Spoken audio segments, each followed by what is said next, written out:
नमस्कार. ओम नमः शिवाय. संत तुकारामांची गाथा. अभंग आहे 3164. मित्र हो, संत तुकाराम महाराज असतील किंवा पूज्य गाडगे बाबा असतील, यांनी कीर्तनं केली, प्रवचनं केली, अत्यंत निर्व्याजपणे गुरुसेवा, संतसेवा, हरिसेवा केली. कुठलंही मनात साधनाची साध्य करण्याची किंवा द्रव्याची अभिलाषा न बाळगता त्यांनी कीर्तनं केली, केवळ हरीची सेवा म्हणून. तुकाराम महाराज काय म्हणतात बघा. अभंग आहे 3164. द्रव्य घेऊन या कथा जरी करी, तरी भंगो हरी देह माझा. ते हरीला म्हणतात, म्हणजे विठ्ठलाला म्हणतात तुकाराम महाराज. मी जर द्रव्य घेऊन कथा केली किंवा कीर्तन केलं तर भंगो हरी देह माझा, ह्या देहाचे तुकडे होऊन जाऊ देत. माझी कथा करा ऐसे म्हणे कोणा, तरी नारायणा जिव्हा झडो.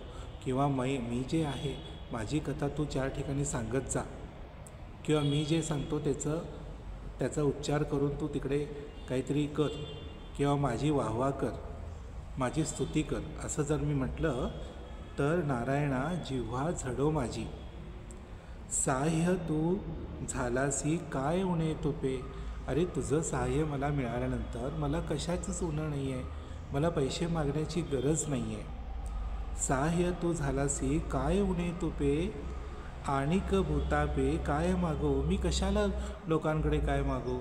अरे हरी, तुझंच सहाय्य मला मिळालेलं आहे, त्यामुळे मला सर्वस्व मिळालेलं आहे.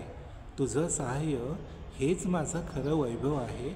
मला कशाचीच उणीव भासत नाही, त्यामुळं लोकांच्याकडे मी पैसे कशाला मागू.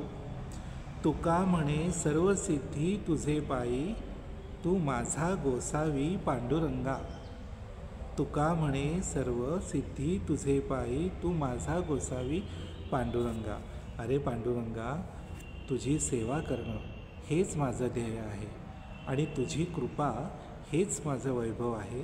त्यामुळं मला कशाचीच कमतरता भासणार नाही, असं तुकाराम महाराज म्हणतात. खरं तर तुकाराम महाराज आणि पूज्य गाडगे बाबा यांनी जे केलं प्रबोधन, ते समाज प्रबोधन केले, ते अत्यंत उच्च प्रतीचं केलं.